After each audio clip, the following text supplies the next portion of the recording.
Hello అండి. Welcome to all stories. ఇవాల్టి కథ బంగారు బియ్యం గింజలు. ఈ కథను రాసిన వారు హవిష్క. ఒకప్పుడు ఒక చిన్న గ్రామం ఉండేది. ఆ గ్రామం పేరు సువర్ణపల్లి. ఆ గ్రామంలో ఉన్న పొలాల్లో పండే బియ్యం చాలా ప్రత్యేకమైనది. ఆ బియ్యపు గింజలు సాధారణంగా తెల్లగా కాకుండా బంగారు రంగులో మెరుస్తూ ఉండేవి. అందుకే వాటిని బంగారు బియ్యం గింజలు అని పిలిచేవారు. కానీ ఆ ఊరికి అసలు ఆ పేరు ఎలా వచ్చిందంటే, ఆ గ్రామంలో రాము అనే రైతు ఉండేవాడు. అతను చాలా కష్టపడేవాడు.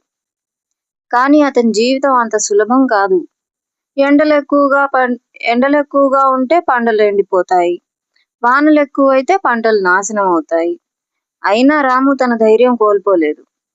ఒకరోజు రాము పొలంలో పనిచేస్తూ ఉండగా ఒక వృద్ధుడు అతని దగ్గరకొచ్చాడు. అతను చాలా అలసిపోయినట్టు కనిపించాడు. రాము వెంటనే అతనికి సపర్యలు చేసి నీరిచ్చి తినటానికి అతను తెచ్చుకున్న అన్నం పెట్టాడు. వృద్ధుడు సంతోషపడి రాముని ఆశీర్వదించాడు. తన వివరాలన్నీ అడిగి తెలుసుకున్నాడు. రాముకు ఉన్న కష్టాలన్నీ ఏకరువు పెట్టేశాడు రాము. చెప్పుకోవటానికి ఎవరో ఒకడున్నాడని ఆ టైంలో అనిపించింది మరి.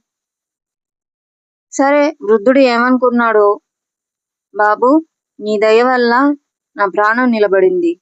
నీ పొలం ఇక నుంచి బంగారు పంట ఇస్తుంది చూడు అని చెప్పి వెళ్ళిపోయాడు. ఆ టైంలో రాము పట్టించుకోలేదు.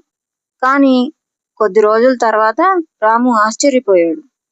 అతని పొలంలో పండిన బియ్యం గింజలు నిజంగానే బంగారు రంగులో మెరిసిపోయాయి. ఆ బియ్యం రుచి కూడా చాలా ప్రత్యేకంగా ఉండేది. గ్రామం మొత్తానికి అదే రకం బియ్యం గింజలు నారుగా ఇచ్చాడు రాము. గ్రామం మొత్తం ఆనందంతో నిండిపోయింది. ఆ వచ్చిన పంట అలాంటిది మరి. రాము ఆ బంగారు బియ్యాన్ని అమ్మి చాలా డబ్బు సంపాదించాడు. త్వరలోనే కోటీశ్వరుడు కూడా అయ్యాడు.